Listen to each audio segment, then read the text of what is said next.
ರಾಜ್ಯ ರಾಜಧಾನಿಯಲ್ಲಿ ಬಿಸಿಲಿನ ಪ್ರಮಾಣ ಹೆಚ್ಚಾಗ್ತಾ ಇದ್ದು ಬಿಸಿಲಿನ ತಾಪಮಾನಕ್ಕೆ ಸದ್ಯ ರಾಜ್ಯದ ಹಲವು ಡ್ಯಾಂಗಳಲ್ಲಿ ನೀರು ಕಡಿಮೆಯಾಗಿದೆ. ಅದರಲ್ಲೂ ಕೂಡ ಮಂಡ್ಯ, ಮೈಸೂರು ಹಾಗೂ ಬೆಂಗಳೂರು ಜಿಲ್ಲೆಗಳ ಜೀವನಾಡಿಯಾಗಿರತಕ್ಕಂಥ ಕೆಆರ್ಎಸ್ ಜಲಾಶಯದ ನೀರಿನ ಮಟ್ಟ 100 ಅಡಿಗಿಂತಲೂ ಕೂಡ ಕಡಿಮೆಯಾಗಿದೆ. ಹೌದು, ಬಿರಿ ಬಿಸಿಲಿಗೆ ಈ ವರ್ಷ ಏಪ್ರಿಲ್ನಲ್ಲಿಯೇ ಡ್ಯಾಂ ನೀರಿನ ಮಟ್ಟ 100 ಅಡಿಗೆ ಕುಸಿದಿದೆ.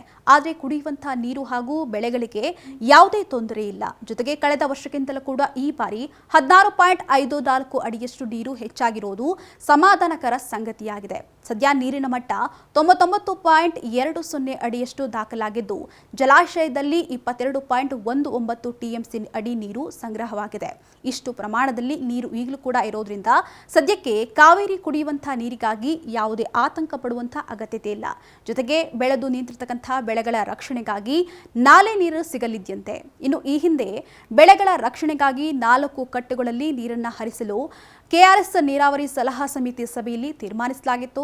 ಅದರಂತೆ ಈಗಾಗಲೇ 4 ಕಟ್ಟುಗಳಲ್ಲಿ ನೀರನ್ನು ಹರಿಸಲಾಗ್ತಾ ಇದ್ದು ಇದನ್ನ ಏಪ್ರಿಲ್ 29ರಂದು ಸ್ಥಗಿತಗೊಳಿಸಲಾಗ್ತಾ ಇದೆ.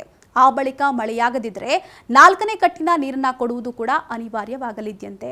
ಸದ್ಯ ಕೆಆರ್ಎಸ್ ಜಲಾಶಯದಲ್ಲಿ 22.19 ಟಿಎಂಸಿ ಅಡಿ ನೀರು ಸಂಗ್ರಹವಾಗಿದ್ದು ಇದರಲ್ಲಿ 13.811 ಅಡಿ ನೀರು ಕೃಷಿ ಬಳಕೆಗೆ ಲಭ್ಯವಿದೆ. ಉಳಿಕೆ 8.37 ಟಿಎಂಸಿ ನೀರು ಅಡಿಯನ್ನ ಡೆಡ್ ಸ್ಟೋರೇಜ್ ಅಂತ ಪರಿಗಣಿಸಲಾಗ್ತಾ ಇದೆ.